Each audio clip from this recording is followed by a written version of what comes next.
Hello everyone. Today, we will be ranking all 8 roller coasters at Kennywood. This list is based off my personal preference for each ride, and is strictly my opinion, so keep that in mind. And without further ado, let's get started. In last place at number 8, we have Lil Phantom, a Molina & Sons kiddie coaster. This was the last credit I needed to get at this park, and it's definitely a one and done. It runs kinda rough, and is forceless. It's just a typical kiddie coaster. Nothing else to report. At the number 7 spot, we have Exterminator, a Reverchon spinning wild mouse. Now, I only ever rode this coaster twice as of now, but I've ridden a clone of it elsewhere a lot more, so I have a good idea of the ride still. This is an indoor wild mouse with lateral-filled hairpin turns, and a few airtime moments. And then the second set of hairpin turns is when you start spinning. But it's still just a wild mouse. One of the better ones for sure, but I still think Ragin' Cajun destroys this one. Coming in at number 6, we have Jackrabbit, a John A. Miller wooden coaster. This is the weakest of Kennywood's 3 wooden coasters in my opinion, and that's mainly because this ride is a one-trick pony. This coaster is all about the double dip. Specifically, the second dip of the double dip, which offers some scary ejector airtime, all with just a seatbelt. But other than that, this ride is devoid of any force. Now, the very first dip of the ride may give a teeny tiny pop of airtime, but you have to be in the very back row for it, and even then it's still very weak. Now, something cool about this ride is the largest drop of the ride is actually the very last drop of the ride, which is an absolute mindfuck to me. But remember, you're not getting airtime on this largest drop. Overall, the double dip is the save and grace of Jackrabbit at Kennywood, which is why it isn't lower than it already is. At number 5, we have Racer, a John A. Miller racing wooden coaster. Now, unlike most racing coasters, this coaster only counts as 1 credit, since the track is one continuous circuit. I should also mention, I haven't ridden this in the front car in like 4 years, so I can't say how the forces are up there as of now. But I am still comfortable at putting this at number 5. Now, the very back row is easily my favorite seat on this as of now. It's significantly better than anywhere else in the back car. Mainly because the first 3 drops hit noticeably better in the very last row. The final drop of the ride offers a nice burst of airtime everywhere in the back car though, luckily. The racing aspect is kinda cool, but this coaster is still only slightly better than Jackrabbit. Halfway through the list at number 4, we have Thunderbolt, yet another coaster made by John A. Miller. Although Andy Vettel also designed part of the expanded layout. Yeah, this coaster has a lot of history. This coaster has some crazy lateral forces, although it does throw in a few airtime moments as well. Those up front will get a couple moments of airtime on the ascents, including this death ejector kink, which is so sharp even back row riders get a little lift. And then you also get a couple airtime moments in the back row on a few of the drops. But then you have the laterals of the midsection of this ride, with this massive double helix which offers very sustained laterals. Oh yeah, the largest drop of the ride also just so happens to be the final one, which again is an absolute mindfuck to me.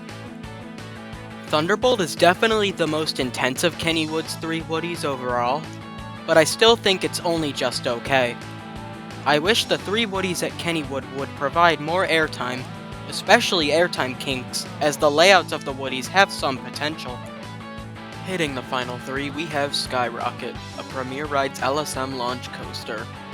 The only coasters left on the list are the 3 major steel coasters, and Skyrocket is definitely an underrated one. The first 2/3 of this ride is great. The launch isn't super powerful, but it's what gets you to the good parts of the layout. You have a fun top hat which has a variety of forces, some good positive and negative Gs.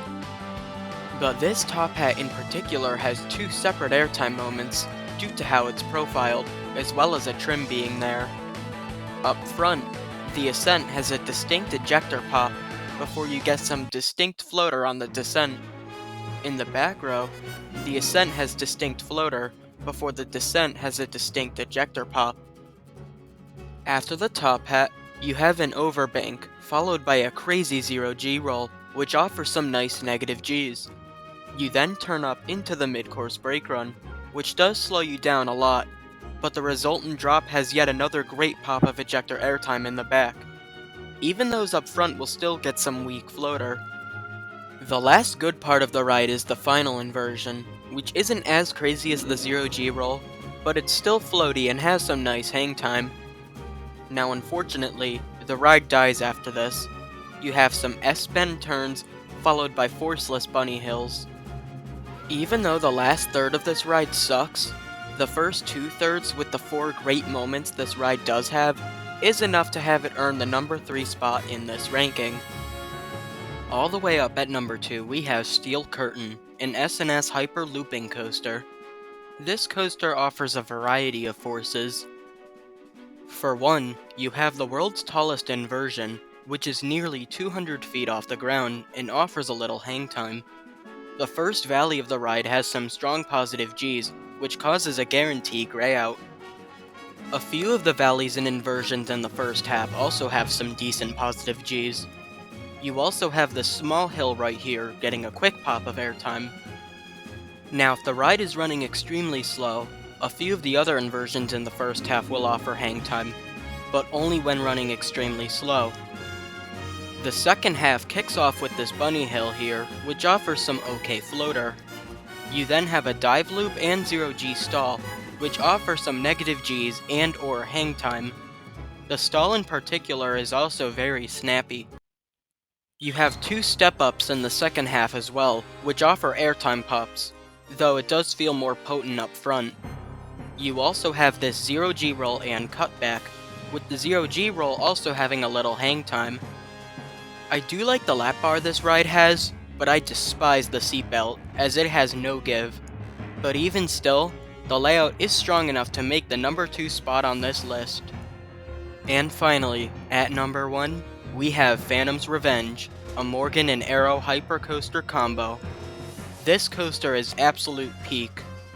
To start, you've got the drop into the ravine, which is a crazy experience, especially in the back row where you get oodles of airtime. The valley at the bottom also has great positive Gs, where you may even gray out.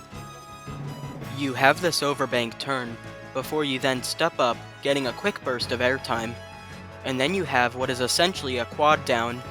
2 of the 4 moments are extremely strong ejector airtime in the back row, while up front, 3 of the 4 moments of the quad down have strong ejector airtime, and the other airtime moments in the second half are still good. I do wish the trims weren't there on the finale, but I get why they're necessary. I like to split my rides evenly between the front and back cars on this ride, as they can offer varying experiences.